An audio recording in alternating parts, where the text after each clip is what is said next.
Today my topic is rank of a matrix. Today we will discuss how to find the rank of a matrix.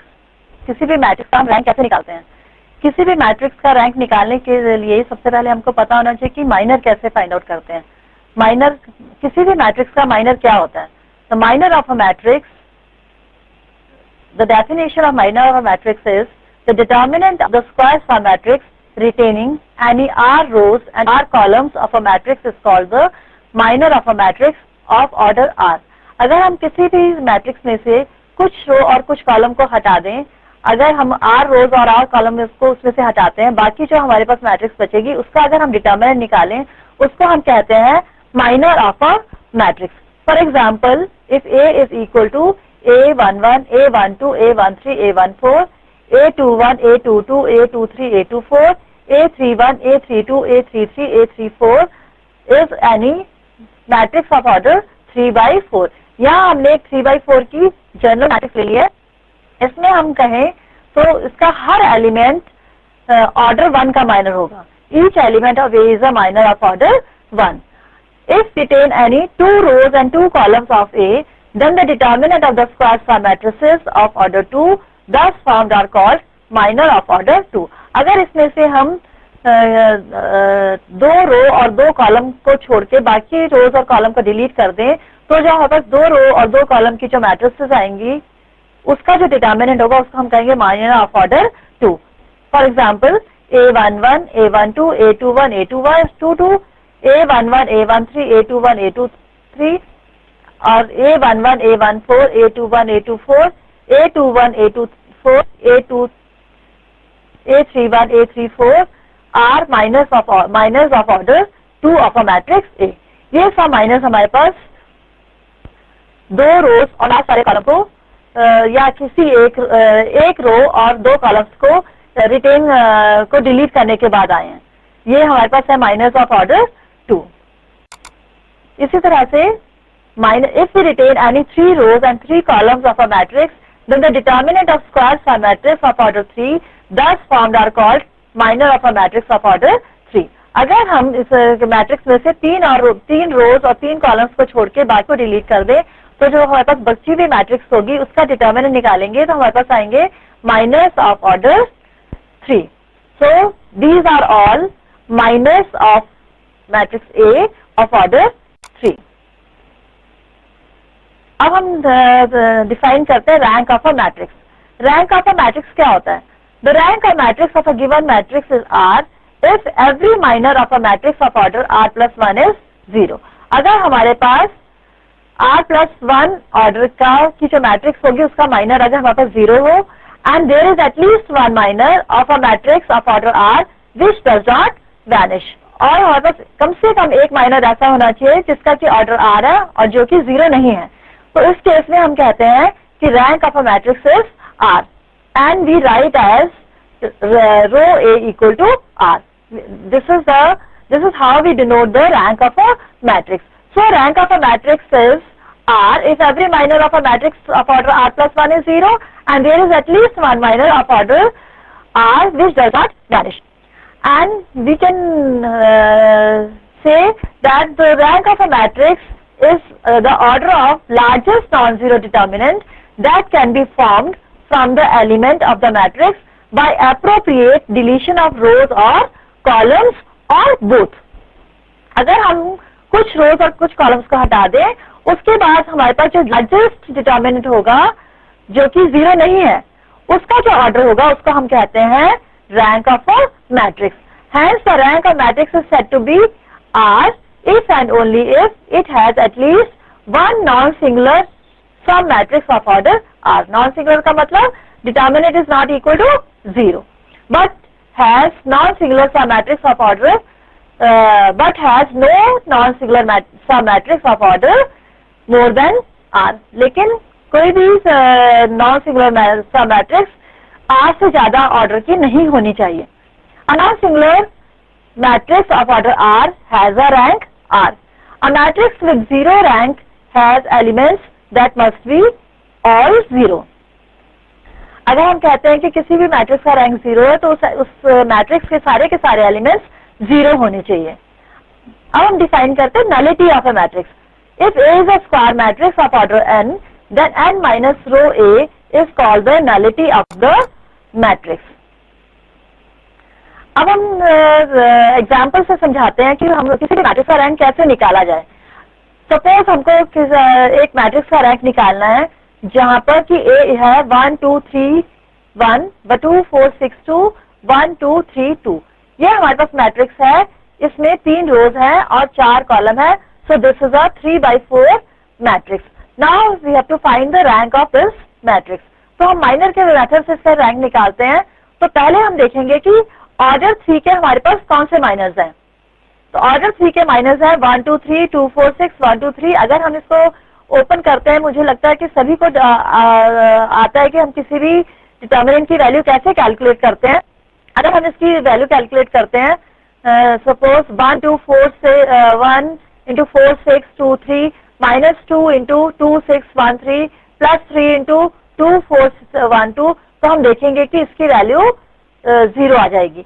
इसी तरह से 1 2 1 2 4 2 1 2 2, इसकी भी value 0 आ जाएगी.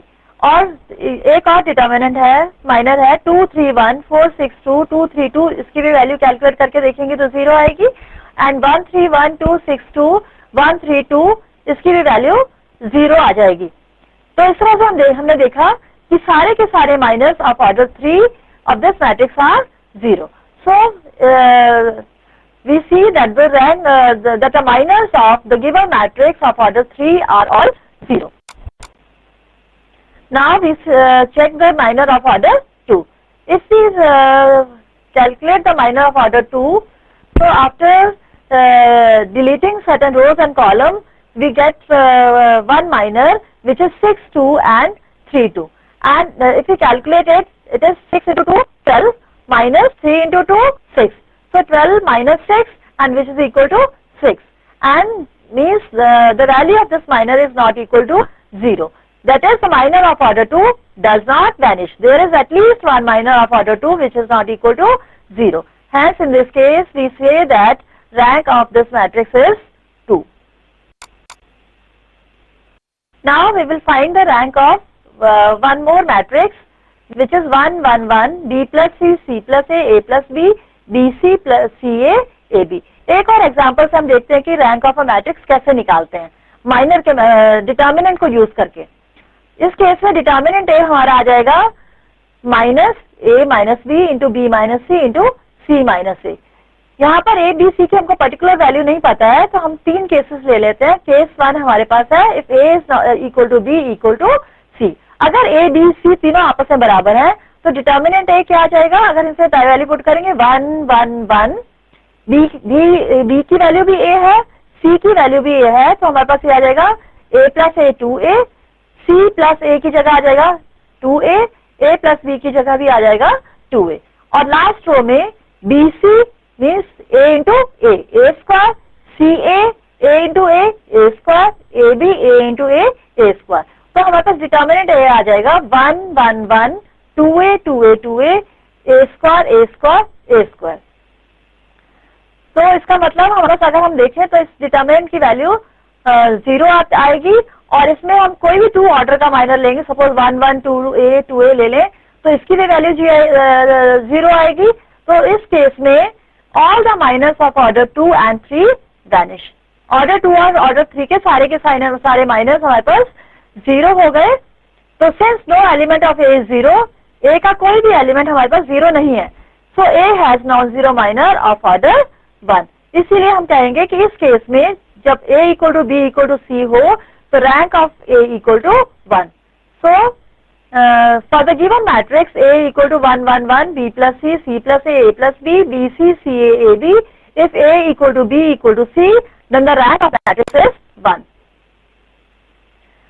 Case 2, if it a equal to b but b is not equal to c, तो उस case में हमारे डिटर्मिनेंट a आ जाएगा 1 1 1. ए और बी इक्वल है तो यह आ जाएगा ए प्लस सी प्लस ए 2a ए सी ए स्क्वायर. इसमें अगर हम देखें कि फर्स्ट कॉलम 1 ए प्लस सी और दूसरा कॉलम 1 सी प्लस ए सी ए. हमको पता है a plus c is C plus A and AC is equal to CA because ABC are all integers. So in this case, first column and second column are identical columns. So determinant A is equal to 0. Also, if we talk about minor of order 2, then we see that minor of order 2 is 1, 1, A plus C, 2A. So it comes out to be 2A minus A plus C, and which is equal to A minus C, and this is not equal to 0 as A is not equal to C. Hence rank of A equal to 2. क्योंकि minor of order 2 0 नहीं है, इसीलिए इस case में rank of 2 हमारे पास 2 आ गया, rank of a matrix A 2 आ गया. Similarly, we may discuss the cases for B equal to C but not equal to A and C equal to A but not equal to B. अब हम एक और case लेते हैं जिसमें कि A, B, C तीनों आपस में बराबर नहीं है. If A is not equal to B is not equal to C, in this case determinant of A is not equal to 0. जैसे कि हमने निकाला था पिछली स्लाइड में, डिटर्मिनेंट A क्या है? A minus B, B minus C, C minus A. अगर A और B, C आपस में बराबर नहीं है तो हम देखते हैं कि इसकी वैल्यू 0 नहीं आएगी. तो इसलिए A has non-zero minor order 3, hence rank of a matrix is 1. So अभी तक हमने डिस्कस किया कि रैंक ऑफ अ मैट्रिक्स निकालने के लिए हमने डिटर्मिनेंट को यूज किया, लेकिन डिटर्मिनेंट को यूज करना हमेशा ठीक नहीं है. डिटर्मिनेंट को हम तभी यूज कर सकते हैं अगर हमारे पास मैट्रिक्स का रैंक कम है और हमारे पास एलिमेंट सिंपल है. अगर हमारे पास मैट्रिक्स बहुत ज्यादा रैंक की होगी, बहुत बड़ी होगी, हायर ऑर्डर की होगी, तो हमको डिटर्मिनेंट का मेथड यूज करना ठीक नहीं रहेगा. So determination of the rank of a matrix by direct application of definition which involves the determinant is not practical, particularly when dealing with anything other than simple small matrices. अगर हमें higher order की matrix आ जाती है तो हम या तो elementary रो और कॉलम ऑपरेशन यूज करते हैं या तो single value decomposition method use करते हैं. सो if we determine the rank of a matrix by elementary row or column operations which do not change the order or rank of a matrix, or by singular value decomposition. Single value decomposition is beyond the scope of this lecture, but it is sufficient to say here that it is a powerful technique based on the linear algebra that are capable of determining the solution of set of equations that are either singular or else numerically very close to singular.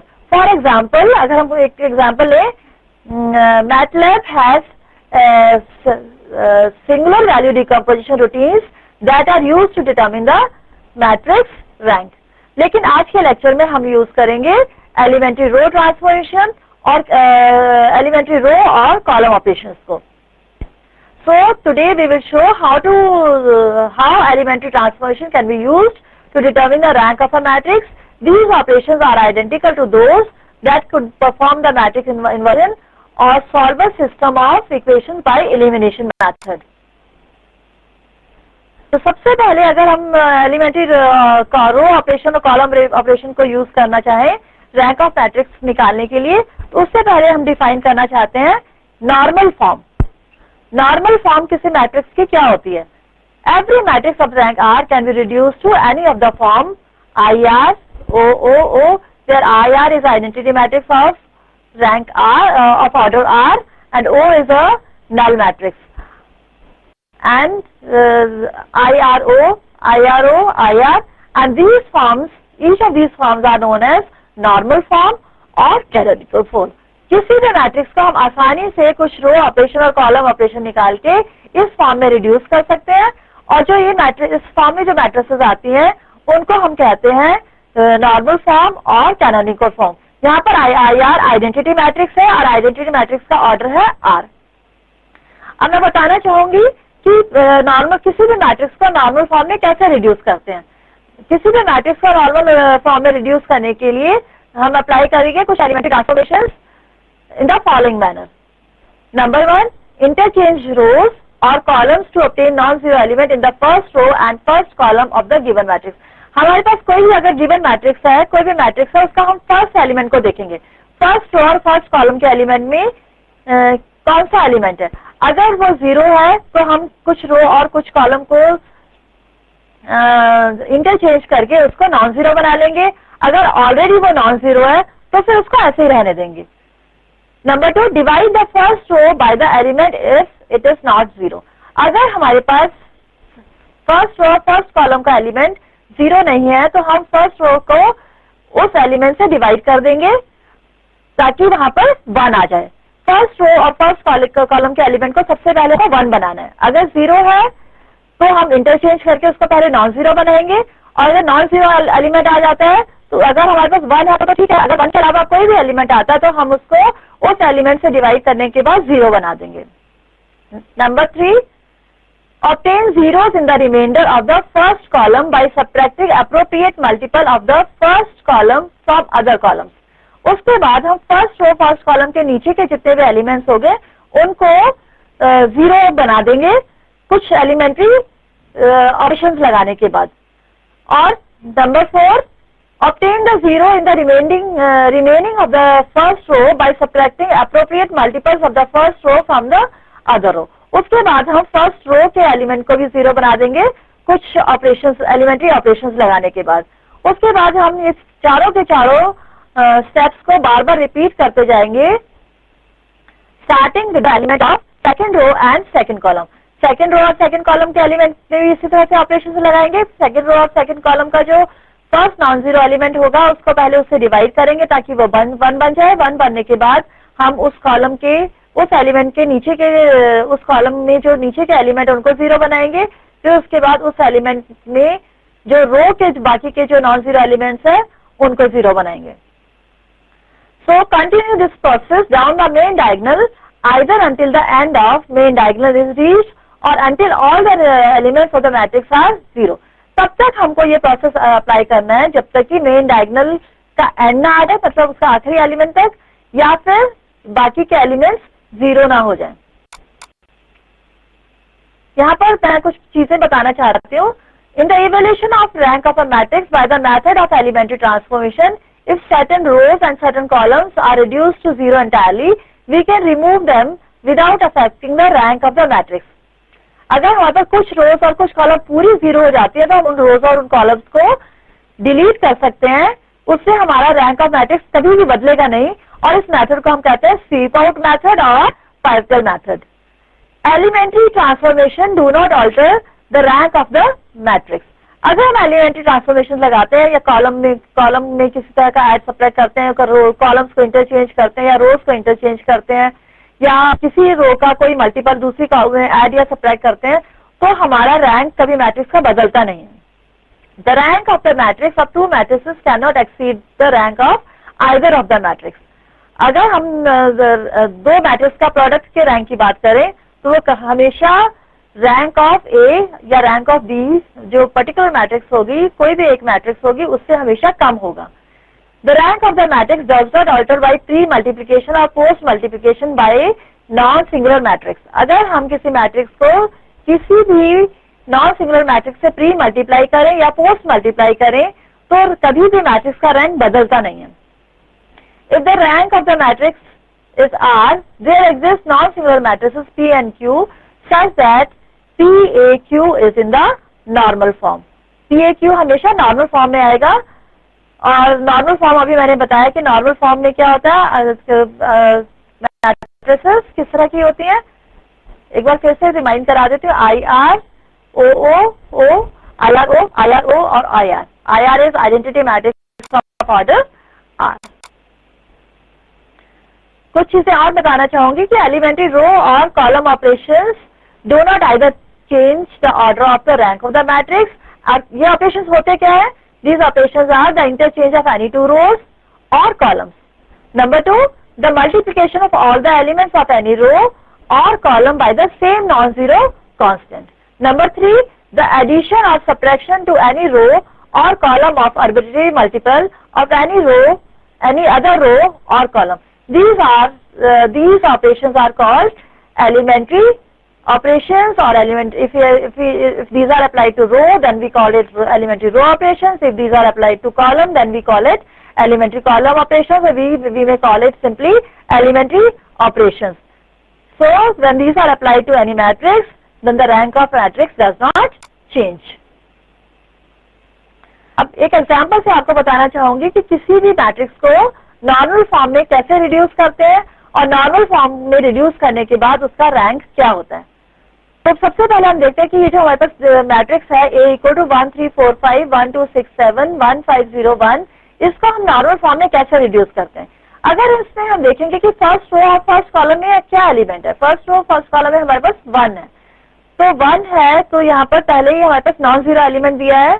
अगर यहाँ पर 0 होता तो हमको पहले इसको interchange करके non zero बनाना पड़ता, लेकिन इस केस में नॉन जीरो बनाने की जरूरत नहीं है, यहाँ पर पहले से ये 1 दिया हुआ है।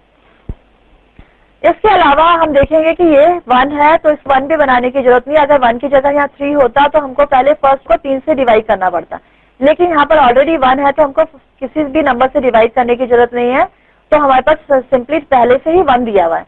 तो 1 के बाद अब हमको 1 के नीचे के एलिमेंट्स जो 1 1 है उनको 0 बनाना है, और उसके बाद फर्स्ट रो के 1 के अलावा जो एलिमेंट्स है जैसे 3 4 5 उनको 0 बनाना है।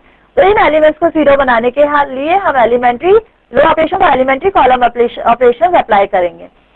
तो पहला एलिमेंट हमारे पास फर्स्ट रो में 1 है, उसके नीचे के एलिमेंट्स को 0 बनाने के लिए हम अप्लाई करते हैं R2 - R1, मतलब सेकंड रो में से फर्स्ट रो को सब्ट्रैक्ट करना है, और R3 - R1 यानी कि थर्ड रो में से हमको फर्स्ट रो को सब्ट्रैक्ट करना है।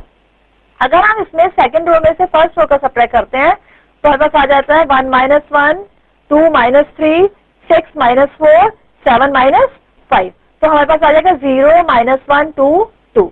अगर हम अप्लाई करते हैं R3 - R1 यानी कि थर्ड रो में से फर्स्ट रो को सब्ट्रैक्ट करते हैं, आएगा हमारे पास 1 - 1 5 - 3 0 - 4 और 1 - 5, तो 0 2 - 4 - 4।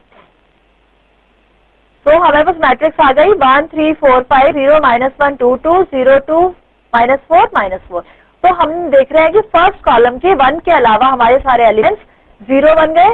अब हमको फर्स्ट रो में 1 के अलावा सारे एलिमेंट्स को 0 बनाना है, तो 1 के अलावा सारे एलिमेंट्स को 0 बनाने के लिए हम अप्लाई करेंगे C2 - 3C1, यानी कि फर्स्ट कॉलम को 3 से मल्टीप्लाई करेंगे और उसको सेकंड कॉलम में से सब्ट्रैक्ट कर देंगे।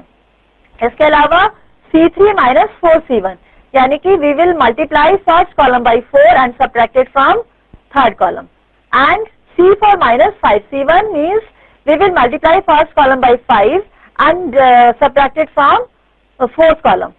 तो अगर हम C2 - 3C1 अप्लाई करते हैं, यानी कि फर्स्ट कॉलम को 3 से मल्टीप्लाई करते तो ये आ जाएगा 3 0 0। अगर इसको हम सेकंड कॉलम में से सब्ट्रैक्ट करें तो ये आ जाएगा 0 -1 2।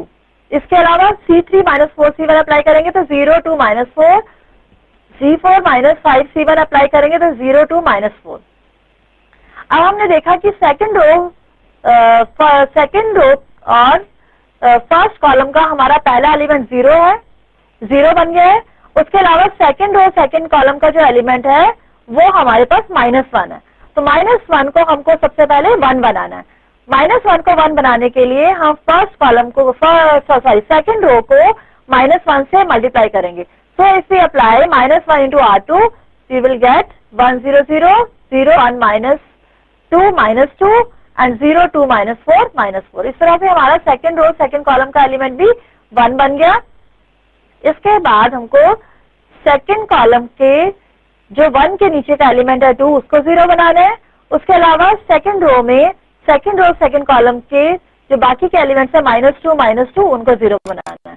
तो उसके लिए हम अप्लाई करेंगे R3 - 2R1, यानी कि फर्स्ट रो को सेकंड रो को 2 से मल्टीप्लाई करेंगे, उसको थर्ड रो में से सब्ट्रैक्ट करेंगे। तो ये ऑपरेशन लगाने पर हमारे पास आ जाएगा 0 0 0। लास्ट रो हमारी सारी की सारी 0 बन जाएगी। उसके बाद हमको सेकंड रो के -2 और -2 को 0 बनाना है। इसको बनाने के लिए हम अप्लाई करेंगे C3 + 2C2, यानी सेकंड कॉलम को 2 से मल्टीप्लाई करना है और थर्ड कॉलम में ऐड करना है। C4 + C2 यानी सेकंड कॉलम और फोर्थ कॉलम को ऐड कर देंगे। तो हमारे पास आ जाएगा 1 0 0 0 0 1 0 0 0 0 0 0। तो अब हम देख रहे हैं कि ये हमारे एलिमेंट 0 आ गए। इसको हम O से डिनोट करेंगे, नल मैट्रिक्स ऑफ ऑर्डर 2। नीचे का एलिमेंट ये 0 आ गया, ये भी नल मैट्रिक्स हमारे पास आ गई ऑफ ऑर्डर 2/1, और हमारे पास नीचे का ये एलिमेंट 0 आ गए, ये भी हमारे पास नल मैट्रिक्स आ गए ऑफ ऑर्डर 1/2, और ये हमारे पास बच गई आइडेंटिटी मैट्रिक्स ऑफ ऑर्डर 2, यानी कि 2 रो और 2 कॉलम है। तो हम इसको लिख रहे हैं I2OOO, this is the normal form. तो नॉर्मल फॉर्म में हमारा मैट्रिक्स हमने रिड्यूस कर दिया, जो हमारे पास दी हुई मैट्रिक्स को थी उसको नॉर्मल फॉर्म में रिड्यूस कर दिया है, और इस नॉर्मल फॉर्म में हमारी आइडेंटिटी मैट्रिक्स का ऑर्डर है 2। So if the matrix is in the normal form, then the rank of a matrix is equal to rank of the identity matrix. So here the rank of identity matrix is order of identity matrix is 2, so rank of matrix is 2. So there is one more method to find the rank of a matrix by echelon form of a matrix. So first we will define echelon form of a matrix. किसी भी matrix की echelon form क्या होती है? A matrix is said to be in the echelon form if all or any non-zero rows follow all the non-zero rows. जो zero रो है वो non zero रो को फॉलो करें। जीरो रो से हमारा मतलब है कि कोई भी रो जिसमें कि सारे के सारे एलिमेंट जीरो होते हैं उसको हम कहते हैं जीरो रो। अगर हमारे पास कोई भी एलिमेंट ऐसा है जो कि नॉन जीरो है तो उसको हम जीरो रो नहीं कहेंगे, उसको हम कहेंगे नॉन जीरो रो। तो पहली कंडीशन इकोलॉन फॉर्म के लिए कि जीरो रो हमारी नॉन जीरो रो को फॉलो करें, यानी कि ऊपर हमारी नॉन जीरो रोज आए और नीचे हमारी जीरो रोज आए। Number 2, the number of zero before the first non zero element in the first, second, third row should be in the increasing order, यानी कि अगर फर्स्ट रो में एक जीरो है तो सेकंड रो में एक से ज्यादा जीरो होनी चाहिए, 2, 3, या थर्ड रो में सेकंड रो से ज्यादा जीरोस होनी चाहिए, और इसके अलावा नीचे की तरफ हमारी नंबर ऑफ जीरोस इंक्रीज होती जानी चाहिए। और थर्ड कंडीशन है the first non zero element in each row should be unity. हर नॉन जीरो एलिमेंट पहली रो का किसी भी रो का फर्स्ट नॉन जीरो एलिमेंट 1 होना चाहिए। हालांकि ये कंडीशन बहुत जरूरी नहीं है, अगर वो नॉन जीरो नहीं भी होगा तो भी रैंक ऑफ मैट्रिक्स उतना ही रहेगा, वो बदलेगा नहीं। पर इकोलॉन फॉर्म में रिड्यूस करने के लिए हमारे पास फर्स्ट नॉन जीरो एलिमेंट 1 होना चाहिए। अगर हम इस मैट्रिक्स को देखें, इसमें 1 5 6 4 3 0 1 3 1 2 0 0 1 7 5 8 0 0 0 0 0। अगर हम इस मैट्रिक्स को ध्यान से देखें तो हम देखेंगे ऊपर वाली रो हमारी नॉन जीरो है, नीचे वाली रो हमारी सारे के सारे एलिमेंट्स नीचे वाली रो में जीरो है। सेकंड रो में फर्स्ट एलिमेंट हमारा जीरो है, यानी कि सेकंड रो में हमारे पास एक जीरो है, और थर्ड रो में हमारे पास 2 जीरोस हैं, और लास्ट रो में हमारे पास 5 जीरो हैं, यानी कि हमारी नॉन जीरो रो ऊपर आ रही है, जीरो रो नीचे आ रही है, यानी कि zero rows follows non zero rows. Number of zeros are increasing order, यहाँ पर 1 2 5 है, और हम देखेंगे तो हम को पता चलेगा कि फर्स्ट रो फर्स्ट कॉलम का जो हमारा पहला एलिमेंट है वो 1 है, सेकेंड रो का फर्स्ट नॉन जीरो एलिमेंट भी 1 है, और थर्ड रो का फर्स्ट नॉन जीरो एलिमेंट भी हमारा 1 है। तो देखने से पता चल रहा है कि this matrix is in the echelon form. So this is a 4x5 matrix which is in echelon form. There is only 1 row of zeros and it follows all the non zero row. The number of zeros before the first non-zero element in successive rows are 0 1 2 5 in the first, second, third and fourth row respectively. That is in increasing order. सब increasing order में है। The first non zero element in each row is unity. Now the rank of matrix in echelon form. अगर हमारे पास इकोलॉन form में हमको matrix दी है तो उसका रैंक क्या होता है? The rank of a matrix in echelon form is equal to the number of non zero rows in the matrix. पहले हम कोई भी मैट्रिक्स होगी उसको इकोलॉन फॉर्म में रिड्यूस कर लेंगे। इकोलॉन फॉर्म में रिड्यूस करने के बाद हम देखेंगे कि इसमें कितनी नॉन जीरो रोज है। जितनी भी नॉन जीरो रोज होंगी वही हमारा रैंक ऑफ अ मैट्रिक्स होगा। तो अब हम एग्जांपल देकर बताएंगे कि किसी भी मैट्रिक्स को इकोलॉन फॉर्म में हम कैसे रिड्यूस करते हैं और इकोलॉन फॉर्म में रिड्यूस करने के बाद उसका रैंक कैसे निकालते हैं। तो सबसे पहले हमारे पास हम जो दी हुई मैट्रिक्स उसको इकोलॉन फॉर्म में रिड्यूस करेंगे और उसके बाद हम देखेंगे कि उसमें कितनी नॉन जीरो रोज हैं। जितनी नॉन जीरो रोज होंगी वही हमारा रैंक ऑफ अ मैट्रिक्स होगा। So here the given matrix is 1 1 minus 3 2 2 minus 1 2 minus 3 3 minus 2 1 minus 4 4 1 minus 3 1. So if we apply here also first element in the first row and first column is 1. देखने से पता चल रहा है पहला element हमारे पास 1 है। तो सबसे पहले हम 1 के नीचे के जो एलिमेंट है फर्स्ट कॉलम के जो 1 के नीचे के एलिमेंट्स है उनको सबको 0 बनाएंगे। इनको 0 बनाने के लिए हम अप्लाई करेंगे R2 minus 2R1, R2 minus 3R1 और R2 प्लस 4R1। तो फर्स्ट रो को पहले सेकंड 2 से मल्टीप्लाई करेंगे और उसको सेकंड रो में से सब्ट्रैक्ट करेंगे तो ये आ जाएगा 0 माइनस 3 8 माइनस 7। इसी तरह से फर्स्ट रो को अगर हम 3 से मल्टीप्लाई करें और थर्ड रो में से सब्ट्रैक्ट करें तो ये आ जाएगा 0 माइनस 5 10 माइनस 10। इसी तरह से फर्स्ट रो को अगर हम 4 से मल्टीप्लाई करें और लास्ट रो में ऐड कर दें तो हमारे पास आ जाएगा 0 5 माइनस 15 9। तो इस तरह से 1 के सारे नीचे के जो फर्स्ट कॉलम के एलिमेंट्स है सारे एलिमेंट्स हमारे 0 बन गए। अब हमको इकोलॉन फॉर्म में रिड्यूस करने के लिए सेकंड रो और सेकंड कॉलम के एलिमेंट को पहले 1 बनाना है। तो इसका 1 बनाने के लिए पहले हम इस केस में सेकंड रो और फर्स्ट कॉलम सेकंड रो और थर्ड रो को इंटरचेंज कर रहे हैं क्योंकि मुझे देखने से लग रहा है कि अगर हम इसको -5 से डिवाइड करेंगे तो वो डिवाइड करना आसान होगा। -3 से डिवाइड करेंगे तो यहाँ पर कुछ फ्रैक्शंस आ जाएंगी जो कैलकुलेशन में थोड़ा सा डिफिकल्ट होगा। वैसे अगर आप चाहें तो यहाँ पर -3 से डिवाइड कर सकते हैं। अगर -3 से डिवाइड करेंगे तो यहाँ पे 1 बन जाएगा, यहाँ पर -8/3 आ जाएगा, यहाँ पर 7/3 आएगा। लेकिन मैंने पहले सेकंड रो और थर्ड रो को इंटरचेंज किया है अगर ताकि क्योंकि -5 से डिवाइड करना ज्यादा आसान है पर फ्रैक्शन एलिमेंट नहीं आएगा।